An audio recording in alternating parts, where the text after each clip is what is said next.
નમસ્કાર ખેડૂત મિત્રો, મારું નામ છે અલ્કેશ પટેલ અને આપણી યુટ્યુબ ચેનલ છે ખેતીની વાત મારું ગુજરાત.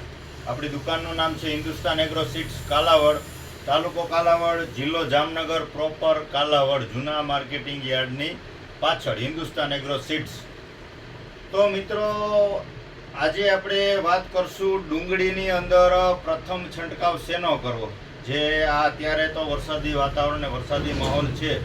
15 દિવસ કે 20 દિવસ પહેલાં જ્યારે વરાપનો સમયગાળો હતો એ સમયગાળામાં ઘણા બધા ખેડૂત મિત્રોએ ડુંગળીનું વાવેતર કરી દીધું છે. તો આ સતત વરસાદ વરસી રહ્યો છે.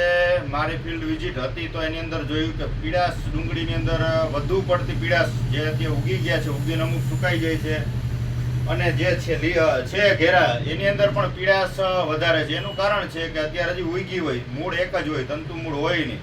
એના કારણે પાણી સતત પડ્યા રાખે એટલે પીળાશ એની અંદર તમને ચોક્કસથી જોવા મળે મિત્રો.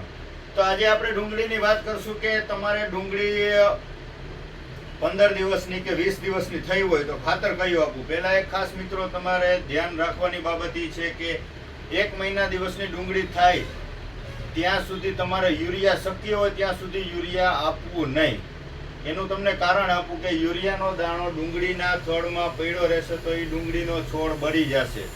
ઝીણા દાણાવાળું યુરિયા હોય તો એના દાણા જે હોય એ ડુંગળીના થડની પાસે પડે દાણો એટલા તો પડવાના જ છે, તો એ છોડ તમારો સુકાઈ જાય. એનું કારણ છે કે ઠંડુ વધારે લાગી જાય અને છોડની એટલી તાકાત હોય નહીં, કેપેસિટી હોય નહીં કે એ પાછો પોરી શકે. બરાબર છે. તો શક્ય હોય ત્યાં સુધી 1 મહિના સુધી યુરિયા આપવું નહીં. તમારે ખાતર આપવું હોય, પીળાશ પડતું હોય એવું થતું હોય તો તમારે કોઈ પણ સારી કંપનીનું સલ્ફર 90% આપી દેવાનું. આ સુમિલનું છે, કોસોમિલ ગોલ્ડ આવે, WDG. બરાબર છે. આ છે સલ્ફર મિલનું આવે છે, આપણે આ કોસાવેટ આવે, આ પણ આપી શકો છો. સલ્ફર આપી દેવાનું, રેતી અથવા ધૂળમાં મિક્સ કરીને આપી શકો છો, અથવા એની સાથે તમારે આ ઇમ્પ્રૂવ ખાતર આપી દેવું હોય તો આપી શકો છો. આની અંદર humic acid, amino acid, vitamin total 6 પ્રકારના ટેકનિકલ આવે છે. આ વસ્તુ પણ સારી આવે છે, સિગ્માનું ઇમ્પ્રૂવ. આ વસ્તુ જમીનમાં તમારે આપી દેવાનું છે જેથી કરીને તમારો રૂટ ડેવલપમેન્ટ, મૂળનો વિકાસ ઝડપી થવા માંડશે અને તમારી પીળાશ ઝડપી દૂર થશે. બરાબર મિત્રો. હવે વાત થઈ ઉપર છંટકાવ કરવાની દવાની. તો કે 20 દિવસની કે 25 દિવસની ડુંગળી થઈ છે, ડુંગળી પીળાશ દેખાય છે, તો શું છાંટવું. તો મિત્રો, સર્વપ્રથમ તમારે કોઈ પણ કંપનીનું લઈ લેવાનું. શક્ય હોય ત્યાં સુધી આ ઇન્સ્ટા લેવાનું. કોરોમંડલનું આવે છે ઇન્સ્ટા 28-28-0 NPK ઇન્સ્ટા આવે છે, કોરોમંડલનું ઇન્સ્ટા. એક પંપની અંદર 100 ગ્રામ નાખવાનું છે. 80 થી 100 ગ્રામ વાપરવાનું છે. નાનો ક્રોપ હોય, 10 દિવસ કે 15 દિવસની ડુંગળી થઈ હોય તો 70 થી 80 ગ્રામ નાખો તો પણ ચાલશે. મોટી થઈ ગઈ મહિના દિવસ આસપાસની તો એક પંપની અંદર 100 ગ્રામ ઇન્સ્ટા નાખવાનું. પંપે 100 ગ્રામ ઇન્સ્ટા. ત્યાર પછી ફૂગનાશકમાં તમારે વાપરવાનું છે સિજન્ટા કંપનીનું રીડોમિલ ગોલ્ડ. સિજન્ટાનું રીડોમિલ ગોલ્ડ ઘણી બધી કંપની બનાવે છે, પણ એમાંની 3-4 કંપની સારું બનાવે છે. તો હંમેશા સારી વસ્તુ વાપરવાનો આગ્રહ રાખજો જેથી કરીને તમને રિઝલ્ટ સારા મળે. આની અંદર આવે છે મેટાલિક ઝીલ 4% આવે છે અને મેમ્કોજેબ આવે છે 64%.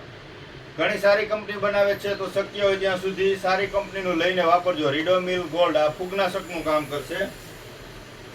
ત્યાર પછી થ્રિપ્સ તો નોર્મલ દેખાતી જશે, તો હળવો છંટકાવ ભેગો પ્રોફેનો, પ્રોફેનો વિથ સાયપર, એટલે નોર્મલ ક્યાંક ઈયળ હોય પ્રોફેનો સાયપર પંપે 30 ml ભેગું એડ કરી દેવાનું.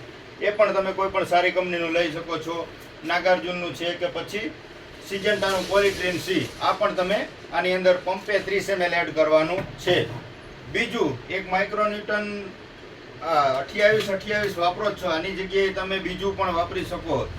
તો કે સિજન્ટાનું ક્વાન્ટિસ આવે છે, આના રિઝલ્ટ પણ ખૂબ સારા છે. 28 બે ભેગું નાખવાની જરૂર નથી. કા 28-28 નાખો, કા ક્વાન્ટિસ નાખો. અને કા પછી તમારે કોઈ પણ વધારે પીળાશ દેખાતી હોય, વધારે પીળું પડતું હોય તો કોઈ પણ સારી કંપનીનું 39.5% ઝીંક લઈ લેવાનું છે. પંપે 25 ml ઝીંક વાપરવાનું છે. આ સેતુનું આવે છે. બીજું FMC નું પણ આવે છે જીનાત્રા નામથી, કે ઘણી બધી કંપની બનાવે છે. 39.5% ઝીંક લઈ લેવાનું છે. આ પણ તમે વાપરી શકો, તમારા છોડની પીળાશ દૂર થઈ જશે. તો ઇન્સ્ટા છે, ઝીંક છે કે ક્વાન્ટિસ, આ 3માંથી કોઈ પણ બધી વસ્તુ સારી છે. 3માંથી ગમે એ વાપરજો.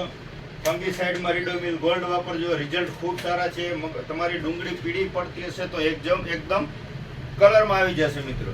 બીજું તો કે ઘણા બધા મિત્રોને કપાસમાં સતત વરસાદ પડી રહ્યો છે તો 2BT કપાસ જેને ગોલગાડ કપાસ કર્યા છે તો એ મિત્રોને હવે નિંદામણ થઈ શકે એમ નથી, આંતરખેડ થઈ શકે એમ નથી, તો ખડની દવા મારવી છે તો આ તમે મારી શકો છો. ગોદરેજ કંપનીનો આવે છે હિટવીડ મેક્સ. 2BT કપાસમાં, બોલગાર્ડ કપાસમાં ઉપર છાંટવાનું આવે છે. કપાસને કોઈ આડઅસર થતી નથી. પંપે 40 ml નો ડોઝ છે. તમામ પ્રકારનું પટ્ટીપાન, ગોળપાન, તમામ પ્રકારનું ખડ આનેથી નાબૂદ થઈ જશે. પણ શક્ય હોય તો 4 થી 5 પાન સુધીનું હોય ત્યારે મારવી. મોટું ઓછી બળી જશે પણ પાછું રિપીટ ફૂટશે. 4 પાન 5 પાન સુધીનું સંપૂર્ણ નાબૂદ થઈ જશે, સુકાઈ જશે. ગોદરેજનો આવશે હિટવીડ મેક્સ. તો મિત્રો કપાસમાં જરૂર હોય તો જ આ વસ્તુ વાપરવાની છે મિત્રો. હવે બીજો વિડીયો આપણે કાલે બનાવશું મિત્રો. કસ્ટમર બહાર રાહ જોઈને ઊભા છે. જય જવાન મિત્રો, જય કિસાન.